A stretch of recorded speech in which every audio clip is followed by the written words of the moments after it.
Hi there, Martin here at Big Dwarfs. Today I'm going to do a game overview on Sine Mora. It's a game collaboration between Grashopper manufacturer and Digital Realty.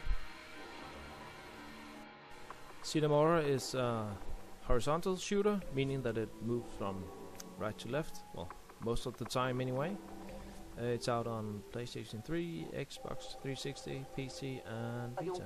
And here I am playing it on PC with all the settings set to ultra.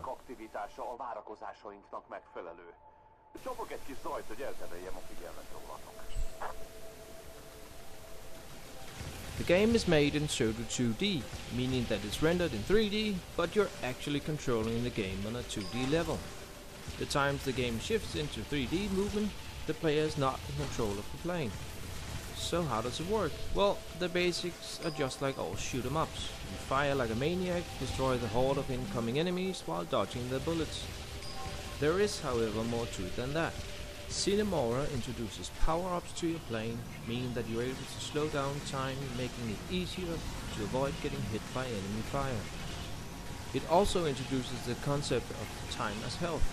In shoot 'em ups you usually die once you get a hit, but here, for each hit you take, it reduces the amount of time instead of just killing you instantly. You are able to get more time by destroying enemies or by collecting power-ups. When played on normal, the game is very accessible. You rarely run out of time and are able to enjoy the game without getting too stressed or dying too often.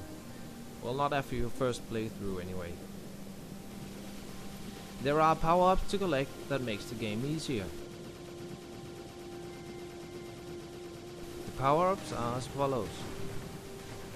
Purple grants you a time extent, which activates upon death. Coins give you a score boost. Green is your sub-weapon that you have a limited supply of.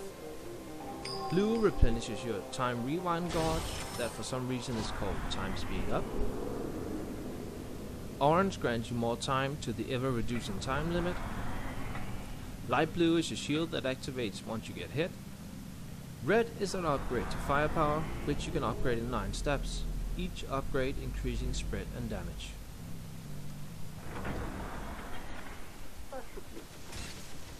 The game is very beautiful. It's bright, it's colorful, and it's full of nice little touches in the vivid background that makes the game really shine. The game switches between gameplay and little in-game cutscenes that are not controlled by the player. This may sound a little annoying, but they can be fast forwarded by the press of the button. Personally, I repeatedly forgot to fast forward because I just enjoyed the beautiful scenery. For every level there is 2 or more bosses to conquer. All bosses are exceptionally beautiful, huge, imaginative and challenging. The story of Sine Mora is, well, weird. You play as one of many fluffy Hungarian-speaking animals that attack something, for some reason which I just didn't get at all. But it just doesn't matter, because it's not a game you play to experience the story. Instead, it's the accessibility of the game that makes it so great. The hardcore shoot 'em up fans often seem to measure greatness of shoot 'em up by how frustratingly hard it is, unless you were born with godlike skill reaction.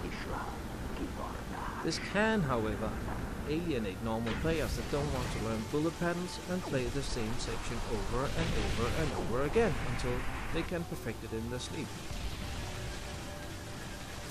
Sine Mora's story mode lets you avoid extreme bullet hell and play the game without it being too frustratingly hard, which is a welcome thing in the shooting genre. There is, however, ways of tweaking the game, making it harder if that's to your liking. The main game is over in under an hour, but don't let that fool you, because there are many ways to play the game. Arcade and Score Attack lets you take on the game at a default high difficulty setting, where I must admit I had trouble just getting past the first level. There is also a boss mode that you can play, where you challenge only the boss of your choice. Well, almost every game has some things that you don't necessarily agree on, and Sine Mora was no exception for me. I hate getting attacked from behind when I can't shoot backwards. Here I am thinking to myself how nice it is that enemies don't appear from behind when this happens. The game doesn't do it that much, and you do get used to it when you play the levels a second or third time, but I'd still rather be without. There's also sections where the game rules out the normal ways of play and instantly kills you. I find these sections highly annoying. Sometimes you also lose your entire firepower level when you take a hit and you see the tokens disappear beyond the screen. Ugh. I still recommend Sine Mora to anyone that finds shoot 'em ups just remotely fun.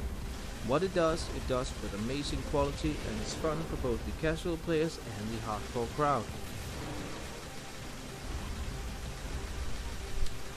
If you're still unsure about whether or not the game is something for you, a demo is available on Steam, PlayStation Network and Xbox Live. I hope you found this video informative. If you did, if you liked it, please leave a comment and hit the subscribe button. If you didn't, well, leave a comment anyway.